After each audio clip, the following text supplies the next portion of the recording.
Dan Rek, cuma itu teriakan pertama yang keluar waktu Maya buka tutup sumur warisan dari almarhum ibunya. Airnya bening, tapi baunya aneh kayak campuran bunga 7 rupa sama besi yang karatan. Dia kira cuma sumur tua biasa, tapi malam itu dari pantulan airnya, Maya melihat wajah yang gak seharusnya ada di sana. Wajah yang mirip dirinya sendiri, tapi dengan mata kosong, seolah udah nunggu lama buat gantian hidup di dunia.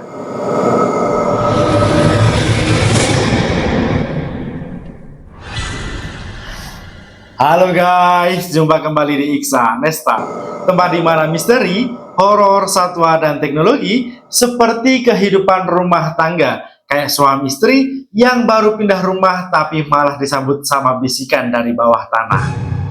Cerita kali ini tentang Bagas, pria yang dapat warisan rumah tua dari almarhum ayahnya. Awalnya cuma pengen hidup tenang bareng istrinya, Maya, dan anak sematawayangnya, Leli. Tapi sejak mereka buka tutup sumur belakang yang udah lama disegel, satu persatu hal aneh mulai terjadi. Dari suara air yang manggil nama, sampai bayangan yang mirip Maya. Padahal anak itu lagi tidur di kamar. Sebelum lanjut ke kisah lengkapnya, klik dulu tombol subscribe dan nyalain loncengnya ya Rek, biar tiap cerita misteri tentang rumah warisan, dosa masa lalu, dan rahasia sumur tua kayak gini nggak kelewat di layar HP-mu. Kasih juga like kalau kamu pernah ngerasa rumah peninggalan keluarga punya hawa aneh. Terus komentarmu kalau kamu percaya tempat tinggal bisa nyimpen energi dari masa lalu. Dan share ke temanmu biar mereka tahu kadang yang diwariskan bukan cuma bangunan, tapi juga arwah yang belum sempat berpamitan.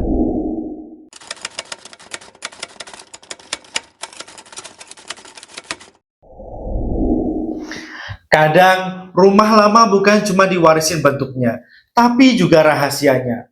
Begitulah yang dirasain Bagas dan Maya istrinya waktu mereka pindah ke rumah peninggalan orang tua Bagas di kampung. Bangunannya besar, temboknya tebal, tapi udaranya berat kayak ada yang ngintip dari balik dinding. Nunggu waktu yang tepat buat ngomong.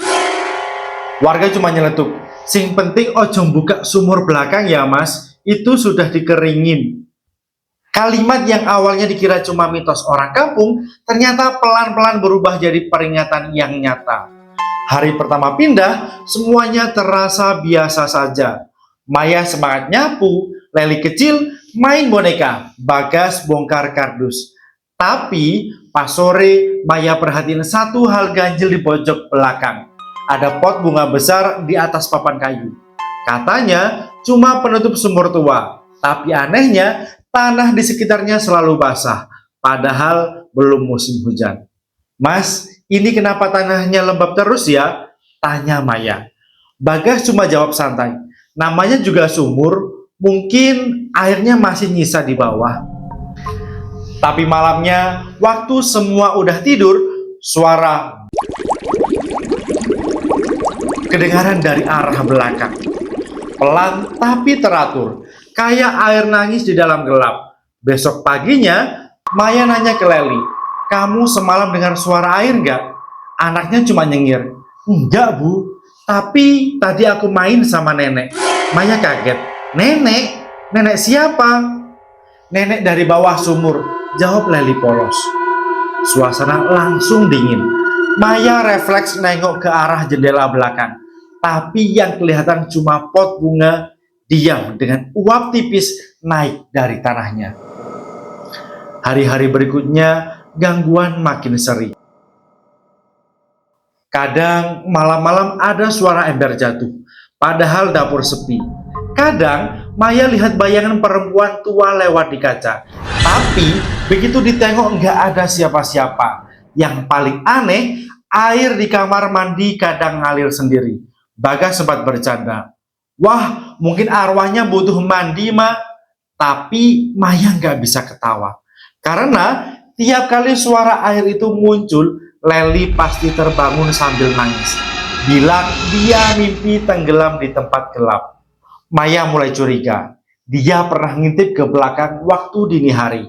Dan sumpah, tanah di bawah pot bunga itu berdenyut pelan. Kayak ada sesuatu yang hidup di bawahnya. Bau lembab campur anyir sering tercium tiap tengah malam. Tapi anehnya, makin hari Maya merasa suara itu malah terdengar akrab. Seperti ada yang mau dia dengarkan. Di sisi lain, Bagas justru makin santai, bilang itu cuma efek rumah tua. Padahal Maya tahu air nggak akan bergerak kalau nggak ada yang menggerakkannya. Suatu malam, waktu angin lewat dan lampu dapur kedap-kedip, Maya dengar suara lembut dari arah sumur itu. Suara perempuan paruh baya, serak tapi halus, berbisik. Airnya belum kering, nak. Maya mendadak merinding. Kakinya lemas dan pot bunga di belakang rumah itu bergeser sedikit, seolah ada yang bernafas dari bawahnya.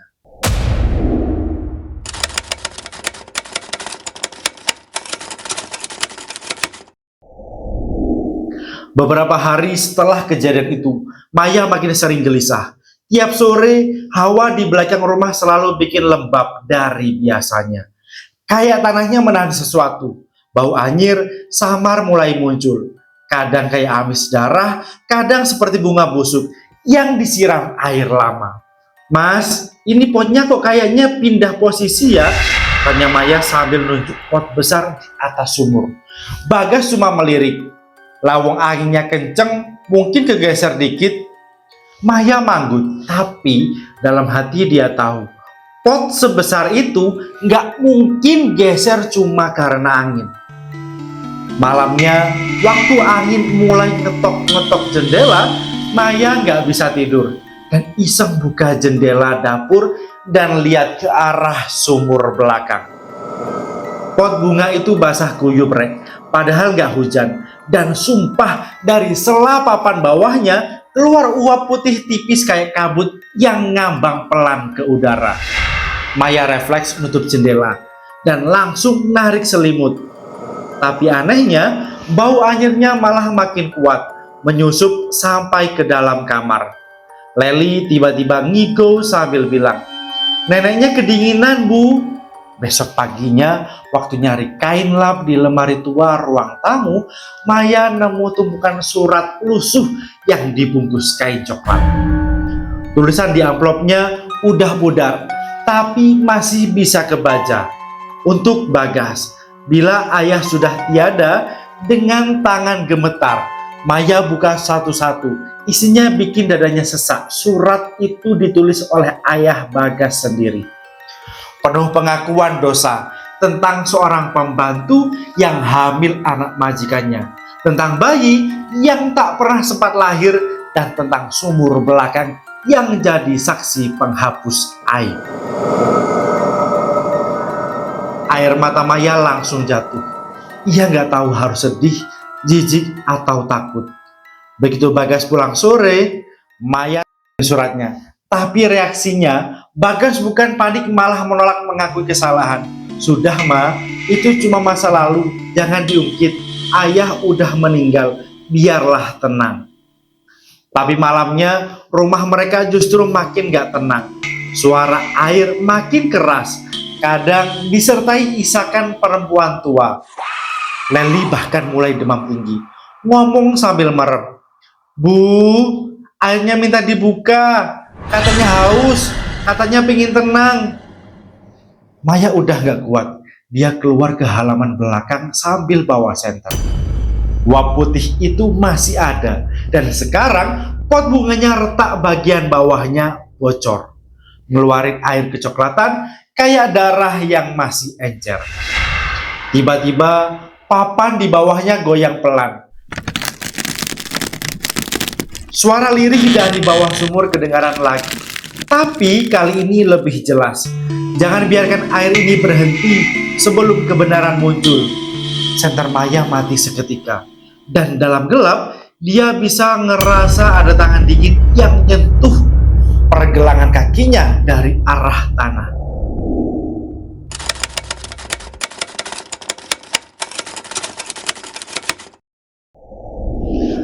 Malam itu langit kayak kain hitam yang disobek gelap. Maya berdiri di belakang rumah, tatapannya kosong ke arah pot bunga yang sekarang tinggal separuh. Dan papan di bawah pot bergetar pelan. Dia tahu, ini bukan cuma suara air, ini suara masa lalu yang gak mau diam. Dengan napas tercekat, Maya pelan-pelan angkat papan kayu penutup sumur itu. Dan dari bawahnya, semburan air kental warna merah kehitaman muncrat, nyiprat ke bajunya.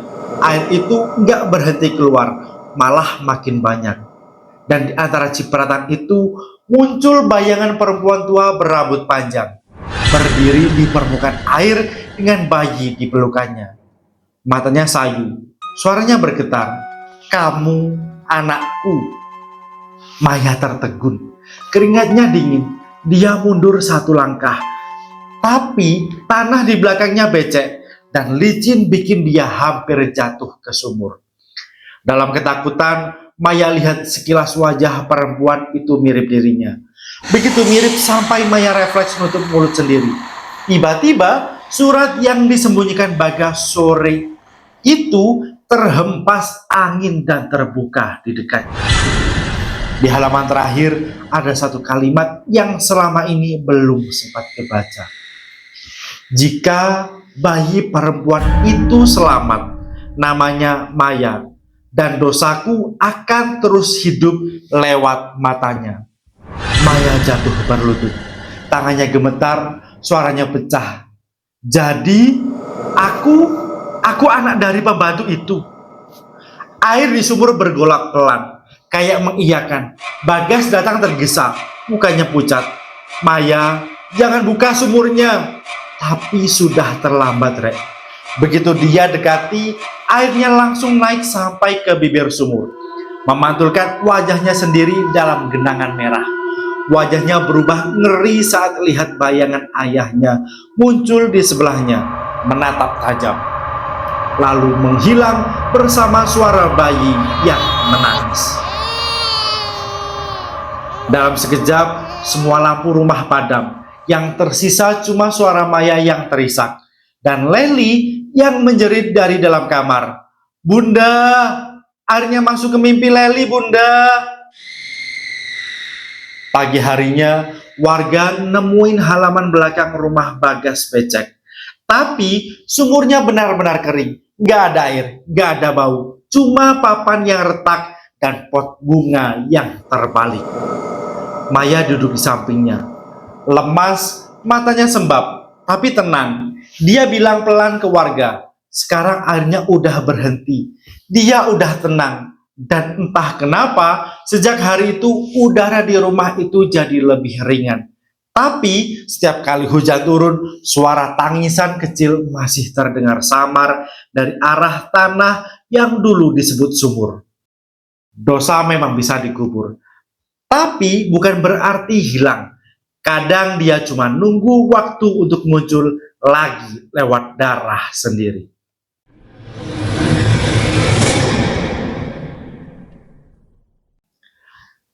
Kadang, Red, yang diwarisin dari orang tua bukan cuma tanah, rumah, atau nama besar, tapi juga dosa yang belum sempat dihapus. Air di sumur itu mungkin udah kering, tapi siapa tahu di hati kita masih ada genangan yang sama. Genangan penyesalan yang tiap malam berbisik pelan. Kenapa dulu gak jujur aja? Dan ingat, menutup sesuatu bukan berarti menenangkan. Kadang malah bikin arwahnya makin haus. Jadi, kalau malam-malam kamu mendengar suara air padahal keran air sudah dimatiin, jangan buru-buru nyalain senter. Mungkin itu bukan air yang menetes, tapi masa lalu yang belum rela kering. Kalau cerita tentang air sumur yang menyimpan dosa masa lalu ini bikin kamu mikir 2 kali sebelum tidur malam ini, klik like biar arwah di bawah sana tahu kalau ceritanya didengar. Tulis komentarmu kalau kamu pernah ngalamin hal aneh di rumah lama. Dan share ke temanmu, siapa tahu di halaman belakang rumahnya juga ada sesuatu yang belum benar-benar kering. Jangan lupa pula subscribe channel Iksan Nesta dan nyalain loncengnya, tempat di mana setiap cerita bukan sekedar horor, tapi peringatan yang menetes pelan dari masa lalu.